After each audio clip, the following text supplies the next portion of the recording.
Thank you for being here for the CTP lecture. I'm Dr. Carrie Tobin, and it is my extraordinary pleasure to introduce to you Dr. Chloe Lay, who is a graduate of our program and is now an assistant visiting professor at ULL. And she's going to talk to us about ethnicity, nationality, and immigration, something I've been making her do for many years. That's the title. She's going to tell you a little bit more about sort of her bio, and I'm going to get out of the way. Good evening, everybody. Good evening. You know, February is such a busy time for an Asian woman. We have to celebrate Mardi Gras, we have to eat king cake, we have to celebrate a new year, Lunar New Year, and it's Valentine's time. So I'm a very busy Asian woman, but it's my extreme pleasure to be here today. I came to this room with a little shock, like more minutes passed and more people came into the room. And I had my previous professors and my current boss here, so yeah, no pressure. If anything goes wrong, everything will be off record. And yes, as you know, my name is Dr. Chloe Lee.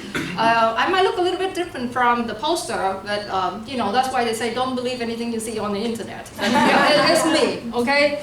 And sometimes I like to put some jokes into my talk, but if it goes wrong, please, you know that I apologize for anything I say wrongly. But for today's agenda, I will talk a little bit about myself as to why are you forced to be here listening to me, like why? And then I will share some terms or theoretical lenses to look at the topics of today's lecture. And the main part will be, so what and who cares? You know, why are we talking about these things? Like, what are the practical advice we can get out of this? And I really hope to leave some time for the open discussion because, you know, collectively as a group here, I think you guys are 10,000 times more brilliant than I am, and I'm not the most knowledgeable person in the room on this topic, so please share what you think and your experience on these topics, okay? So about me, these are the labels that I've been growing up with. So first and foremost, I was a Vietnamese citizen. I was born a long time ago in Vietnam. And this is a picture of me on my birthday. My mom got a photographer from town come take a picture of me. As you can see, that bookshelf is like the most precious or valuable thing in our house. And I remember whenever it was about to rain, my mom would be packing up all those books, especially at the bottom shelf, and put it on the bed, sometimes on top of a chair on the bed, you know, the driest, highest place in the house, so that they don't get wet. So, and then we were just sitting with water dripping from the ceiling with pots and bowls, you know, to hold the water, but the books have to be safe. So that's how I was raised, you know. And short forward, I graduated from Vietnam National University in teacher education. The long term for it is TESOL, Teaching English to Speaker of Other Languages. And I was kind of a hot shot, you know. I was invited to give a speech to my whole cohort of like a few thousand people about, you know, aspirations and dreams as a future educator. And I was offered a job at the university to be an instructor. Yeah. But guess what my starting salary was? With all that, you know, hot stuff. How much do you think I would get paid for a month? $1,000. $1,000? What is the starting salary here for a teacher? Like just any teacher? About 50,000. $3,000 a month, So maybe? about three. But I got $100 a month. $100 a month. And even though with the differences of like living costs between Vietnam and US, you know $100 is not going to cost you a few days. It's not survivable. So I had to find a second job, a part-time job, teaching at an academy, teaching speaking, listening, reading, writing skills to students, like mostly high school students who wanted to go abroad to America, I mean US or UK, you know, for their education. And I got paid $1,500, and that's now survivable. But guess what? I found out one thing very soon. Some other people teaching at the same academy as me, they were, of course, white-looking and speaking a native accent. And they don't really have any certificate in teaching English, but they got paid 3 times higher than me. And when I found out about that, I was like, man, these foreigners are trying to take my job. So how about me trying to do something else? You know? No, that's joking. I didn't really think that, but I say, you know, maybe there's better things for me to do. You know, I want to see what else I can do in this life. So I decided to come over here to the US for graduate school. And it's a long story. Many things happened, but I eventually became a really proud US citizen just recently with an American name and everything, you know. So to make myself marketable on the job market. And so I'm a Vietnamese American citizen, I'm an Asian, I'm an immigrant. In between those times, I opened an after-school program offering after-school services to students from, you know, mostly minority background. You can see any kind of age level there from pre-K to 12. I help them with homework. We and have some other teachers, you know, help with homeworks, but I did more than that. You know, I went to SBLC meetings. I helped the parents interpret and see what's going on with their child's life, and did all kind of services like that. You know, there's not really any names for those services, but anyway, and then COVID happened, and I got my PhD. So I had to wrap it there and leave it, you know, in a special place on my heart, and I became a teacher. And that's me, you know, getting Teacher of the Month award in an elementary school that I worked at. You know, so those are the kind of labels. The thing with labels are, they are given to us, right? We don't really have a choice in whether we accept them. But the more aware I am of those labels, the more I understand about myself as a person. And so I'm a scholar, a researcher, a working mother, a writer. And I like to see myself as a risk taker. I take some small risks, you know. And recently, a very precious person called me a secret sauce, and I love that label so much. I was like, yes, it kind of makes sense, you know, I put things together and I make them work. So yeah, that's me. So I have some lived experience, and I also have some sort of expert experience with these terms, the concepts that we are talking about today: ethnicity, nationality, and immigration. I love to write, and I think I like to write because I want to articulate my own thinking. I know that I'm ignorant in so many things. And I don't know if you are like me, you know, the more you want to study or research something, the more you feel like you don't know anything about it. Like, just like the talk today, I was struggling to put together things for 1 hour, but I feel like I'm gonna fail, you know, but whatever. Anyway, ignorance is beneficial when we are aware of it. So my task today was to talk about these concepts, ethnicity, nationality, and immigration. But I know I don't want your family to file a missing report, because once I talk about these things, it might take more than a few hours. So I will just go over some definitions, but I will focus more on immigration and immigrant students, okay? But ethnicity is socially rooted in shared culture, language, and history. So we know that race has more to do with physical traits, right? Like, for example, skin color or facial traits. So that is race. But ethnicity is more of the culture and the language, something imaginary that a community or a group of people shared, like a sense of belonging. So, for an example, I can identify myself as an Asian, right? But another person can also identify themselves as Asian in terms of ethnicity. But if they live in Pakistan and I live in Vietnam, we don't really share any much of the history or the context.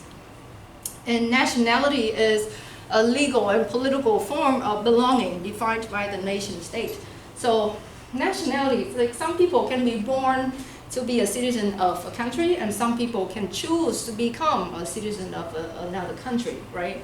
And that's the way it works. Like, the government would just look at one individual and say, okay, this person checked all these boxes, okay, I agree, I let you become naturalized into our country. And then on the other hand, some people will not fit in the category, and then they will be denied citizenship, or they don't have that nationality. And immigration is a political and structural process of cross-border movement governed by law, labor, and stratified incorporation. I included here some really beloved theorists that I like to read their work. And you can find out more about it, but I just wanted to focus on immigrant and immigration. Any questions here? So why do people move from one place to another? There's a bunch of reasons why people move, and sometimes it's not just one. It's a combination of different factors. War, political instability, corruption, natural disaster, pollution. You know, like in some countries, for example, China, Vietnam, where else? Like they are the manufacturing countries of the whole world. We make shoes, we make clothes, we make cheap things like for the whole world to consume. So of course the pollution is very, very bad, and some people choose to move for just a safer and cleaner environment. And you know, academic or family reunion, labor demand. But anyway, at the end of the day, the bottom line is people have aspiration and they have imagination. If they are not happy where they are, they would just move, right? So that's the way I see immigration. And also, anyway, I will talk more about this later on, but I want to share with you.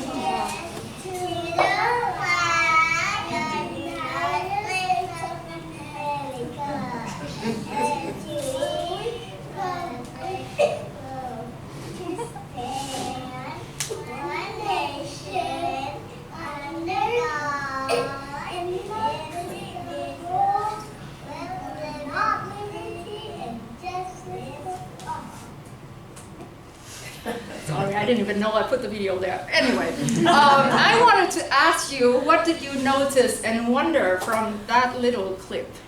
Yeah, I know they are cute, they are my children, yeah, but that's irrelevant. I'm just showing you to illustrate, you know, the real examples of such terms. I saw somebody raise hand, yes? So I noticed Christmas stockings in the background. Oh, yeah, I forgot to take them all out, yeah. I'm behind. But yeah, that's one thing you notice. That's important, I think.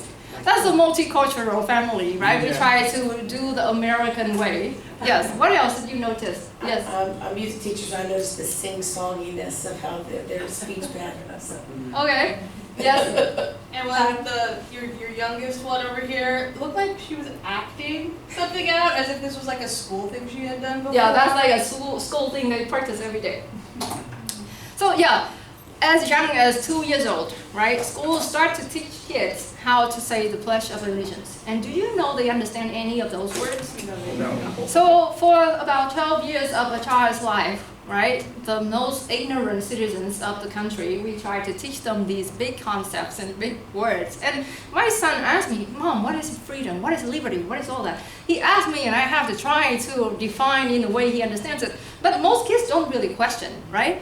And like even adults, outside of the school setting, like where else do you have a chance to think about this pledge in a very deep and, you know, reflective way? So why are we doing that?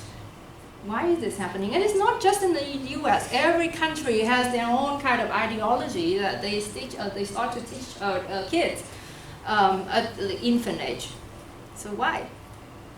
To create a sense of community and belonging, common culture. Yes, to reinforce that imagined community that we belong to the same, you know, group under whatever it is. And do you know this fun fact? The word under God. Anybody want to share on that? Wasn't that during the Cold War that we added that in there? Yup. Was always there. 10 brownie points for you. So yeah, it was not in the original script at all. What Chamberlain called it, who wrote it at the first place, didn't have under God there. But we sneaked it in the 1954, I think, during the Cold War, to portray the U.S. as a nation under God, like with faith and with values, who are opposites of the ungodly communists over there. So it is really purposeful what schools and society teach us. So what I'm trying to get at here is education is never a neutral place. It's always political. I remember when I was younger, I was like, Mom, I don't want to stay here in Vietnam because it's so much politics. And I want to go somewhere safer and calmer. But who am I kidding? I'm over here and talking about these things. So, it's like a fish trying to swim out of the water. We can't really avoid politics in school, in the curriculum. But the more we are aware of such hidden curriculum, the more we'll be able to educate ourselves and teach our students in a way that can improve their critical thinking rather than just like imposing, dumping knowledge on them. So, talking about lenses, so I try to use some theories to help myself understand the concepts and the issues related to immigration. The first one is critical demography, developed by Horton in 1999. Basically, it critiques mainstream and data-driven demography by highlighting how social, political, and economic power structures, like racism, shape population trends. So I wrote this chapter in 2017, and I thought, well, 4 years not going to be long, but fast forward, we have another 4 years. Anyway, the idea is, when we fill out any kind of form or box from the government, right? We see, what ethnic groups do you belong to? We have the white, the non-Hispanic white, the black, and Asian and Pacific Islander, right? Such boxes. But then recently we also have the box mixed. But then the box mixed get too big. Too many people identify themselves as mixed. So now the government has to create more boxes to find a way to fix people in to those boxes. So what I mean is it's just very arbitrary and it is subjective, and there's not really any rules saying how to put people in what box. That's the first theory. The second one is borderland theory by Gloria Hernalur. And man, I cannot believe I chose this theory right after the Super Bowl, the second, the show yesterday. This is just a coincidence, but it fits perfectly. She came up with the concept of the borderlands. It is kind of like a third space. It's not the left, it's not the right, it's not the center, it's just on the margins, the borders for a certain group of people. It is vague and undetermined, created by the emotional residue of an unnatural boundary. It is in a constant state of transition. The prohibited and forbidden are its inhabitants. So this is where, the abnormal, the not normal, whichever criteria the dominant group decide will belong. That's the borderland. And along with this concept, also she talks a lot about language and identity. The way she writes her theory, she alternates Spanish and English all the time. It kind of hurts your brain to read, but it's really cool as well because she's so bold. She's like, if people feel inconvenient by the way I speak or write, then that is their problem. I don't apologize for speaking my identity because my language is my identity. And I think that's a really great point, and it's very practical as teacher and educators to know. And the last theory I chose was intersectionality, developed by Crenshaw. She's not the first person to come up with this theory, but she make it into a very practical and applicable way. And basically, she say a person has a lot of different layers of identity on themselves, gender, ability, age, sexuality, and religion. But some people have layers that bring them more protection, more power. But then other people have labels or layers that bring them more disadvantages. And what's often missing is how some people are subject to all of these. And the experience is not just the sum of all the parts, So let's pause for a second and think. So you've heard about these three theories. How do you think they can help you understand how a classroom works. Yes, sir? So if I start with the idea of intersectionality, so I'm a STEM teacher, and so I have to think about how do I relate what's in our classroom curriculum to all of the students, but I have to make sure that it is something that I'm taking into account where these students are coming from, what are their cultural backgrounds, what do I need to know, make sure that they know in order for me to continue to teach them at this level. And I need to understand many of these aspects, their gender, their class, their sexuality, whether or not they're immigrants. Because if I don't understand those things, then I'm missing key parts of their developmental steps that I might just completely blow past, and therefore not give them what I'm ostensibly seeking to give them. That's a great point. Yeah, thank you. So those theories are actually very, very practical. They are not very vague or imaginary at all. You know, they can have real benefits in our classroom.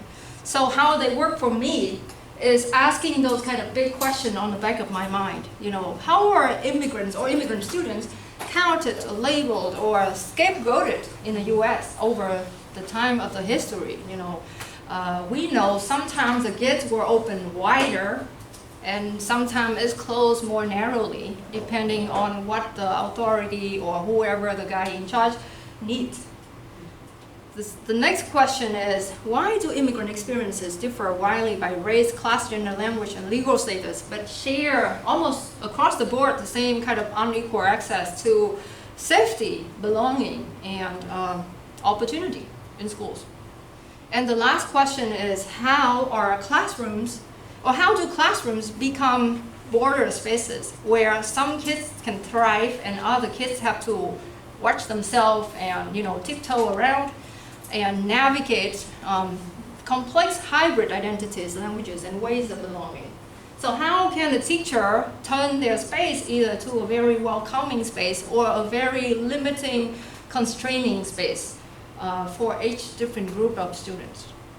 So those are the questions that I don't have the answer to. I'm just asking them because it takes a lifetime to answer them.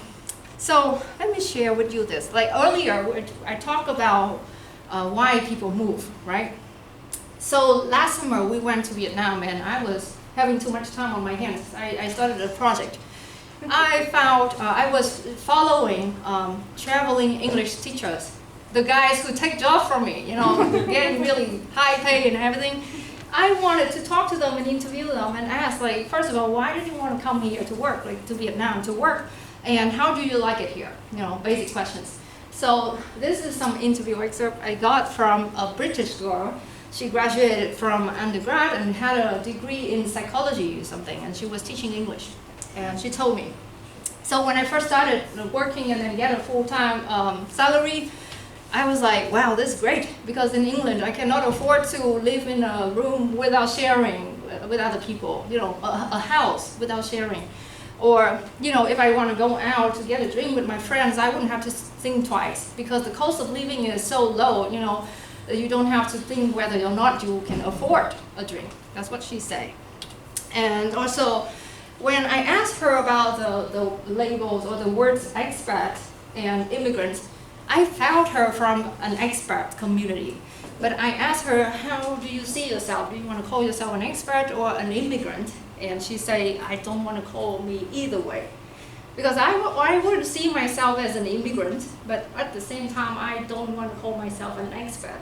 Expat is like an expert who traveled to another country to work, right? So it gives some sort of prestige, some sort of, you know, fanciness that maybe people would feel uncomfortable claiming for themselves.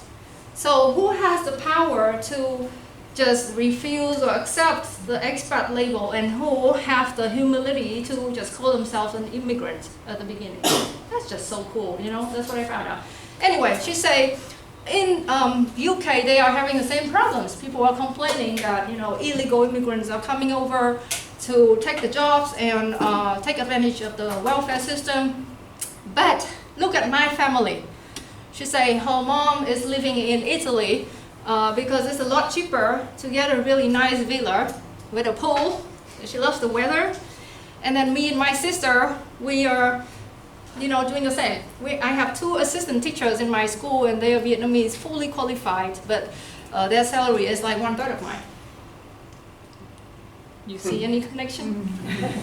And I love the last sentence that she said. She said, so we can sit on high horse and be like, these people cannot come over here, but we are allowed to go anywhere. That's ridiculous. I'm not saying that, she's saying that. I'm just quoting her. Okay? So to put things in perspective, when we change the way we stand or change the way we look, immigration and immigrants can mean a lot of different things and have a lot of different labels or meanings. So what and who care? So I prepared this little activity for us. I thought most of you would be practicing teachers and educators to walk in our students' shoes to see how accommodating is our EL accommodations nowadays. But because of the big group in the room, I hope we will just accommodate each other. So I will have 4 groups. It's a group activity. Group 1, when I call your name, you can come over here, take your materials and bring to your group and work on the project. Clear? Yep. So let's say group 1 will be this table with Jay Lee and Andrew.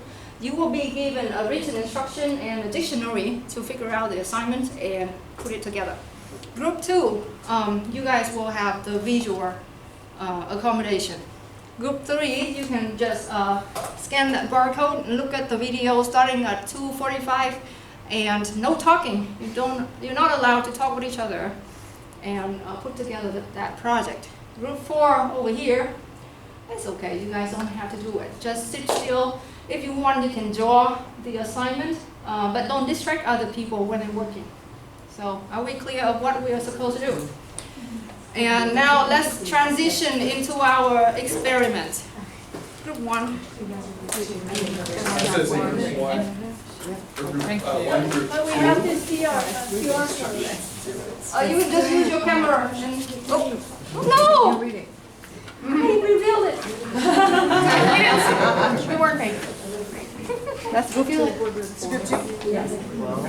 Whoever don't want to work can be in group 4.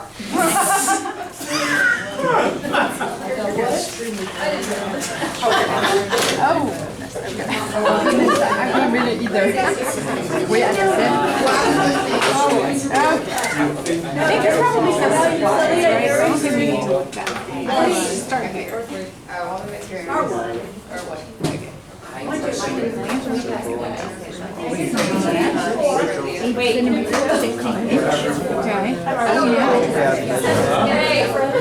Okay, we're all right. Let's see what is that? Yeah, because we are.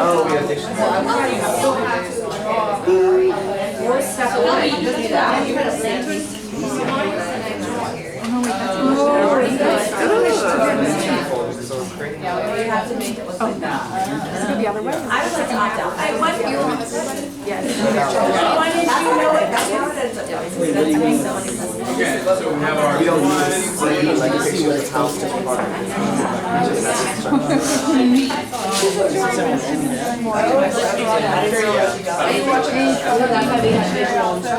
Maybe a little bit. I'm trying to figure out what I can before.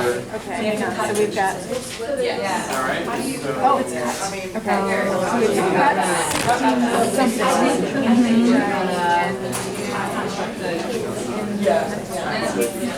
The counties. Hang on. Okay,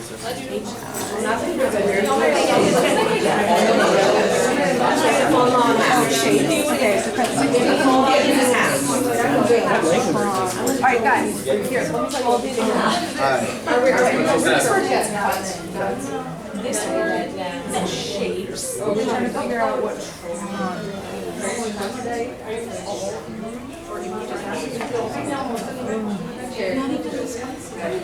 So what was this topic about? What? I don't know. How about let's read it? Yes, that's what I said. We could try Sean just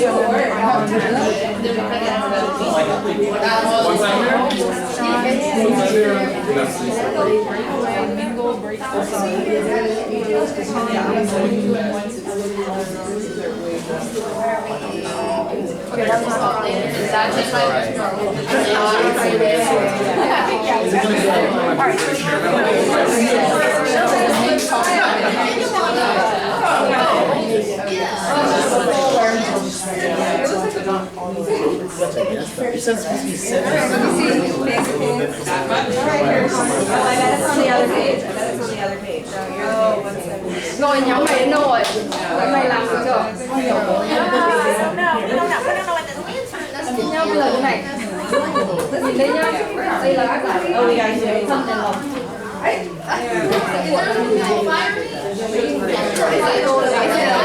Are we 1852 or?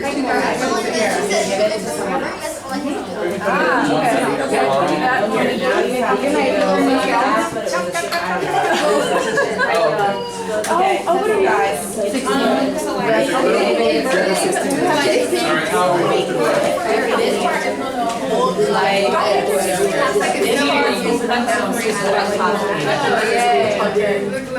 Your whole gallery here. You know what this is? I just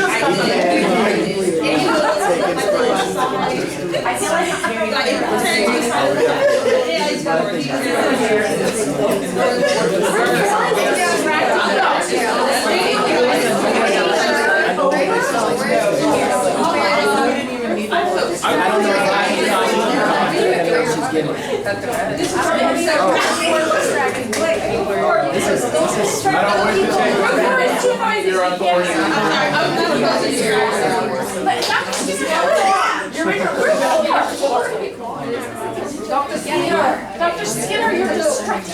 Look forward, we can't move forward. Do you know what happens when you tell them to do nothing? They are distracting. You're supposed to not distract us. I'm about to start something with Dr. Skinner. Oh, the teacher. I didn't want to be here and thought I was playing. How did they react to my kids? Oh, I didn't get my kids. Like little frames. Okay, I'm not sure what that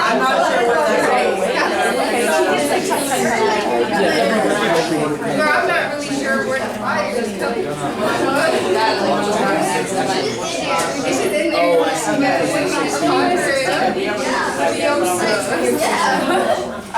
At least put like a wig here.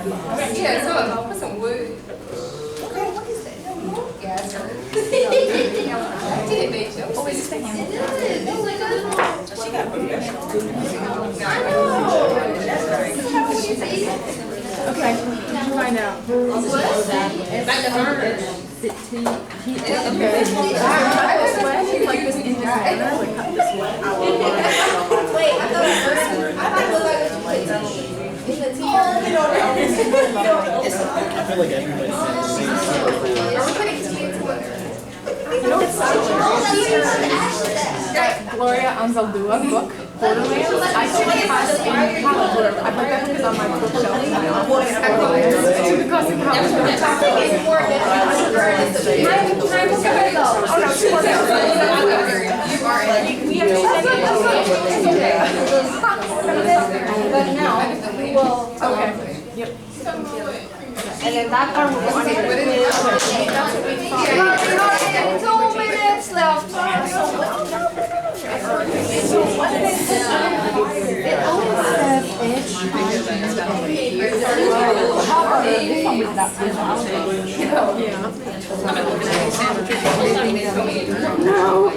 So you think we should do it like a okay, do you want to eat first? I'm not with you. I went to the bathroom and I was like, I'm coming back up here before I go sit down. Sorry for my training. What? Don't know how to fill out yet. Still waiting on results. Why is the ass like that? No one else is Because I'm doing my own piece. So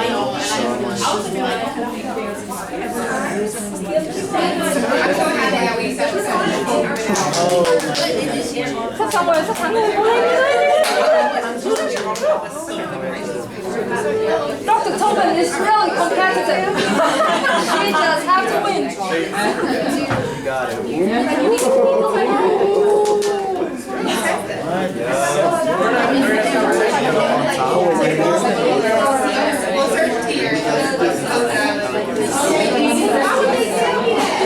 Do we? I don't know. I didn't look at that direction. We're gonna shoot. It is. We're a team.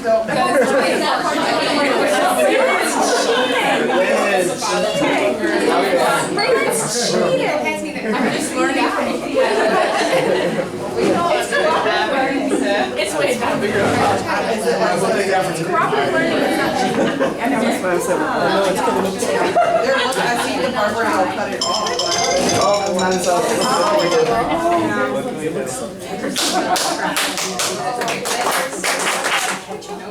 Who's the winner? Let's show your work. Group 1, please show your work. That's a lantern we were making. That's how it looks like. Group 2, show your work.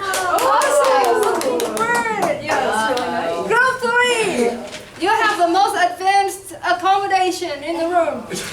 You are allowed to watch a video. And group 4 are actually the winners. They done drawing, but they've been talking and distracting each other. Yeah, everybody wins. Yay, that was a fun project. So if we were given the instruction in your mother tongue, right, it would take less than 2 minutes, and even a toddler can do it without any support. We're here a room full of professionals and very high IQ people, but we struggle. So what does that mean in the classroom? Can you just share some words that describe your experience and say how did the accommodations actually work or not for you? And what do teachers do there? Any word, anybody? Tati? So not given like anything to do besides just draw, I immediately became a distracting force. Right? Even though I told you. I wanted to see what other people were doing. I wanted to mess with people because I'm just kind of sitting here doodling. Yeah, because I expected very little of you. I know that you're not very, tacky or you don't like to do crafts. So I just say, okay, you draw. And you're done, but don't distract others, right? That's the kind of attitude we see all the time in the classroom.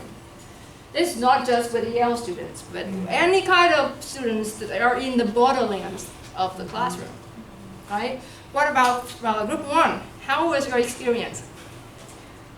I was surprised by how encouraged I felt when you talked to us, even though we couldn't understand what you were saying. Like, so much was conveyed by your body language and your tone, and it was like, with like hand gestures, I sort of felt like, okay, we're doing okay, even if we're getting it wrong, like the teacher's not mad at us. So I was surprised by how. Can you show the dictionary though? That is one of not helpful. the official accommodation for EL students whenever they take some big test, like state test, LEPT, LEAP test, they are given that dictionary. And tell me, how many kids do you know that know how to look up a dictionary? Yeah, Do you know how to look up a dictionary? You know, this is a super outdated accommodation. I don't understand why it's still there. And I did this so many times, I just give them the books on the list, but I just collecting them after the test, and they just flipping through it to play with it. They don't really do anything to take the test. I mean, we were trying and we know how, but it was so laborious. It was like, okay, we got one word. This word means cut. Cool. There are 150 other words. That's something. What about group 2? Well, I think it's really interesting that you said you felt really encouraged. Because when you came to talk to us, I felt very annoyed. Because I was like, okay, I have this picture in front of me, and you're talking to me, and I'm trying to get like a clarity, and it was just very unhelpful to me. Like I was like feeling more frustrated. I get you. Yeah. 100 trains are going through your mind. Yeah, like I already thought I had ideas, and then I'm like, wait, she's not nodding at me. Like I'm looking at the picture, but like I don't think I'm dumb. Yep. And like, so then yeah, I was just like, and you can do it. Which also makes me like a really crappy partner at the end of it. Right? Like we're trying to do with each other, but then I'm like, I'm now overwhelmed and have lost any confidence I had in like stepping up to this assignment. I'm that, sorry I made maybe- you uncomfortable, but actually it was on the lesson plan. I was supposed to do that, to get the message across. It's like it was not the barrier that I needed down. Right. You know, like. What about group 3? What do you think? So I didn't have any supplies, but I had immediately started watching the video, and I just watched and paid attention to some of the numbers. Like 15 cm seemed to be 15 centimeters. So I was like, oh, I got this, I know what to do. And I don't have anything. And I'm not supposed to be talking, right? But I didn't have any supplies, and I'm like, Yeah. I know what to do. And I couldn't tell anybody like what to do because I couldn't talk and I didn't have the supplies. So I could have possibly done it, maybe even faster than all these high IQ people. Right. But I couldn't demonstrate that. You can ask for help, you can raise your hand, you can ask your friend to go grab So something. maybe I knew the material, Yes. but I couldn't show you that. So every single experience in here was what an EL student could go through in a day. You were so frustrated after 5 minutes, but imagine they have 8 hours at school. And they were just fresh off the boat sometime, you know, just came to the country a few weeks ago, a few months ago, and had to be in school and do school things and behave. So, you know, just to put ourselves in other people's shoes, right, to just let it sit. So I think you are very familiar with this concept of asset-based pedagogy, but sometimes, you know, we have to do it to feel it, you know. So we need to look beyond the discomfort in the room. And looking at this, we are all like brilliant people.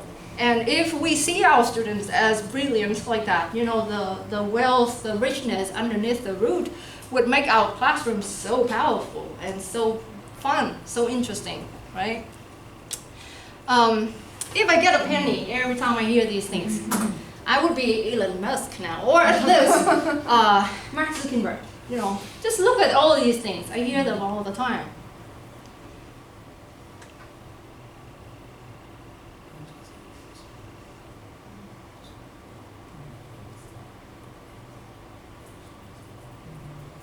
And you know, we listen and we don't judge.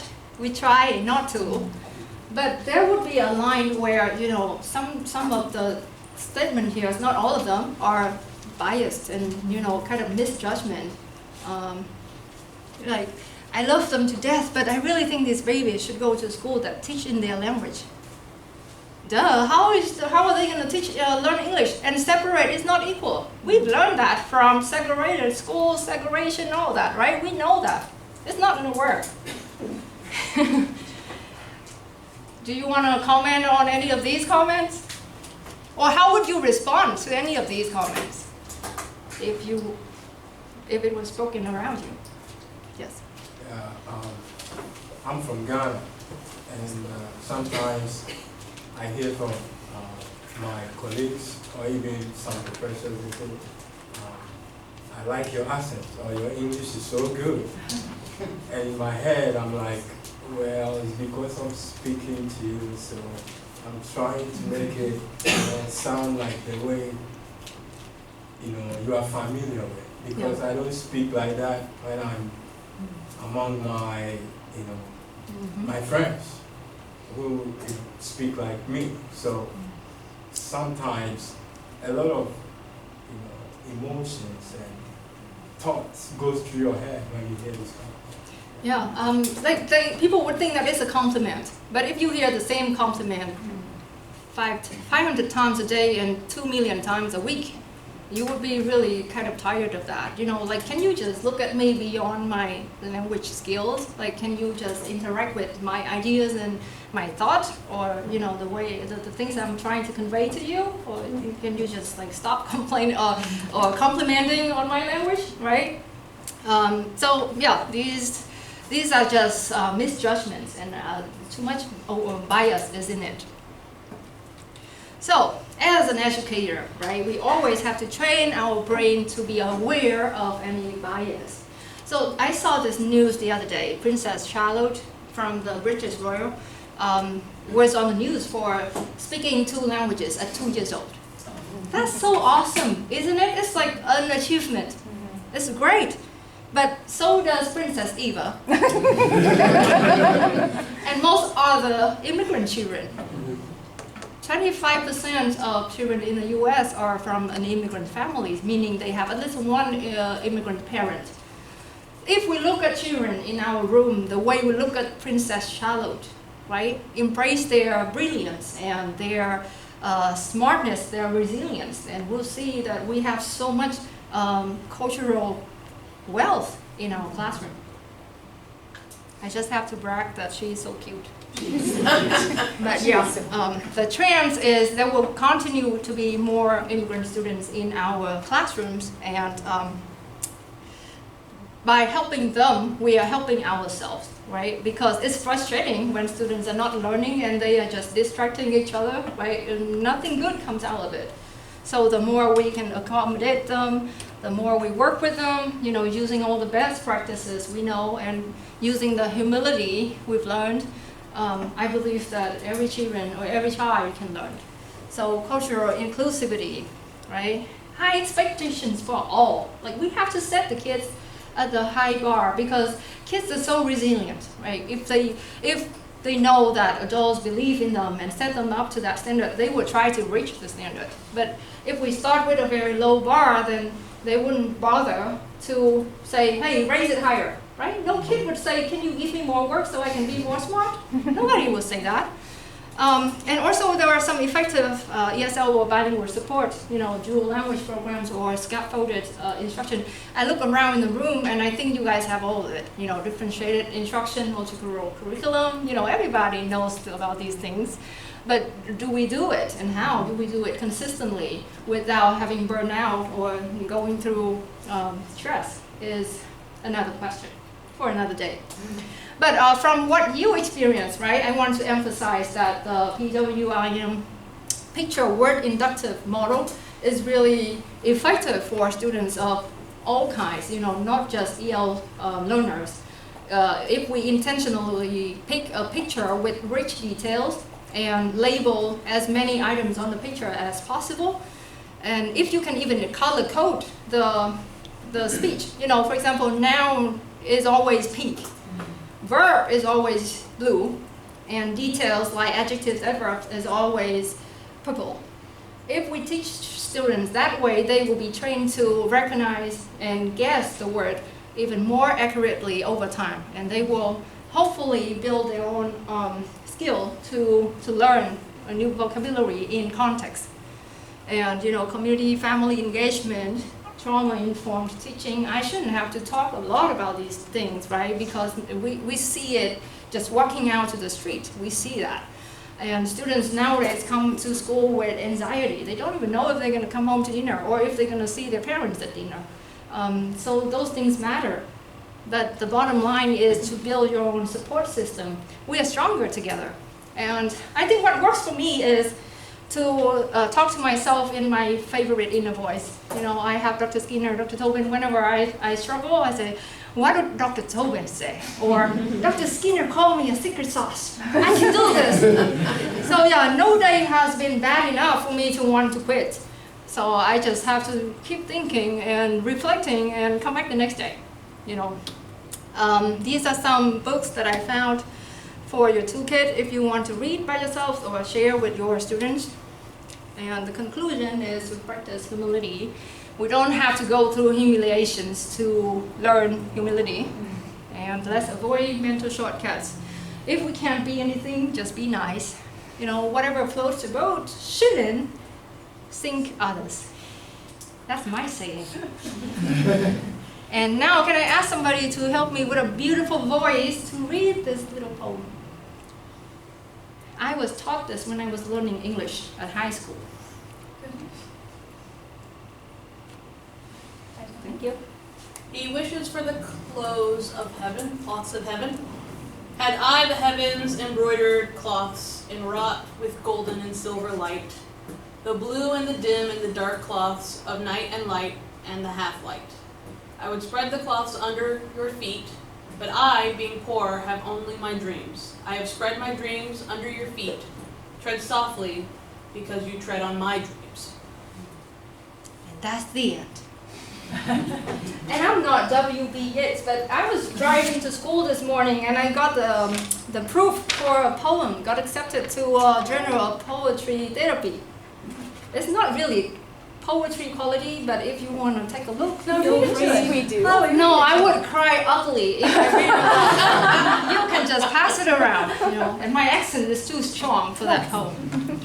Anyway, let's have an open discussion. Any concluding thoughts? Any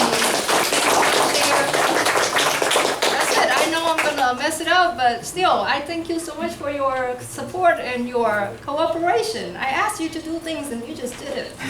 So nice. At 6 p.m. on a Monday. But yeah, any thoughts? Any questions? Yes. So I can't really speak for me and Miss Ashley over here, but we both are teachers at the same school, and we will regularly have EL students just be like, "Hi, congratulations, Mr. Corey, so-and-so's in your class now." And what happened with me very recently, a young girl who spoke, like, she had just moved to the U.S. from Honduras. Her, according to like the ELP scores, she was basically like a 0 or a 1. She had very little English, and they just threw her into a STEM class where we're talking about like scientific principles and engineering and mathematics, and I was floored that the expectation was that she just, immersion, that'll be fine. And again, like we were given the book, and I'm like, this does not work. This poor girl's not going to learn a thing in our class. She was 6th grade, and that was the extent of it. Just here, she'll be fine. You can't fail her though. And you have a list of all the things that we should be doing, and I agree with every single one of those things. But I don't agree that I have time in my day or in my contract to be doing that, because now I'm taking away from the students who don't need those accommodations, but they might need other accommodations. And you had mentioned like food insecurity or not knowing where their head was going to be resting that night. And as a person, like I look at Bloom at like that base level. I know it's not technically Bloom, but that base level, right? If these kids don't have access to shelter, food, security, or comfort, I can hold them to these really high standards, these rigorous expectations, but they will just, they disconnect sometimes, and I'm like, I have to try to meet them there. So that's the only issue I have is how do we find time as teachers legitimately trying to give these kids an opportunity to like learn and provide insight. Yes, does anybody have an answer to that? I think it goes beyond just the teacher though. It cannot be on the shoulders of just that teacher dealing with it. It's gotta be a community. Right, and also it's interesting that you specifically noted it's a STEM class, because when I was taught in my teacher prep program in New York City, years ago, we had to learn about ELLs, and I taught at a bilingual school, but our ESL teacher did everything with hands-on science. We don't have an It was ESL. expected, but it was expected that science was the gateway for people to learn. And it's interesting that when we were doing these instructions, we were like, oh, numbers. We know what those are, right? So there's a universal language in STEM that's more accessible than, say, an English class would be in 6th grade. So I think, but I also completely agree with you that it's an unrealistic expectation to put on teachers. And I think maybe, I don't know, Tatiana, I don't want to put words in your mouth, but I think that if we can see the role of teacher as also having an advocacy role, because the antidote to despair is action, right? And so if you feel like I don't know how to support this student and this is happening to everyone in my school, then maybe I'm going to try to figure out how much I can do for this particular student, but then also like how am I going to advocate? Because teachers really, unfortunately, get a lot just sort of dumped on them and they just put up with it, right? So like if every teacher in your school said, or they stick the kids they don't know how to teach in the corner and say, draw a picture. Because they're, I don't know, independent and used to just sort of having to solve problems themselves, or if it's a culture of sort of compliant, I don't know what it is, but I do think if teachers felt more empowered to sort of speak up and say, I do not have the training to do this, we are not serving these students, and make it the administration's problem until the administration makes it the district's problem. Yeah, then the administration just kind of shuffles you around. Right. Oh, you're squeaking right now. Well, I just heard that they've changed the requirements on the standardized tests, that now EL students have to It used to be they could just show progress or something, but now they have to have reached a different attainment level. Well, we know how that But works. what we know will happen though is now the principals are interested in these Yale students and their success Oh, because so maybe that they're will- going to be measured by. And there's a teacher shortage, so they're not going to fire people. I mean, I hate it. This is the best time to be an advocate. So, Like, like, a teacher, yeah, do all of a anything sudden, the district doesn't want. So I can consider the outcome. So yeah, that's a really great question, which I say will be for another day because we know all about the best practices, but we also is a human and we have physical limitations in how much we can do in one day. And I've worked with SIFE students with interrupted formal education in EDR during my glorious days. And I didn't speak Spanish at all. I don't speak Spanish, but I speak with everything else. I speak with my facial expressions. It's like, you can do it, just one thing at a time. So we don't really have to look at the curriculum, because the scripted curriculum doesn't work for them.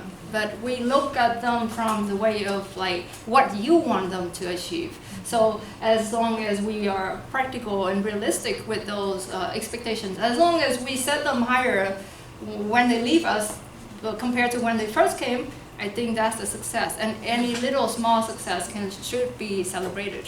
Yeah, and even just like the difference in your facial expressions and tone when you were talking to the different groups, like just by being kind, as I'm sure you are, like at the very least you're like a positive experience for that student and a place where that student doesn't feel that they're just shoved in a corner or ignored. And you come over and say words that are unintelligible to them. If you're smiling and you're trying to be helpful, that's better than probably what they might get in other places. I know it's not a great service provision landscape. And you but mentioned the word advocacy, and I love it. You don't have to go around waving a flag to be advocating for students from any group. You see them in your room fully as themselves, as one person. That is advocacy.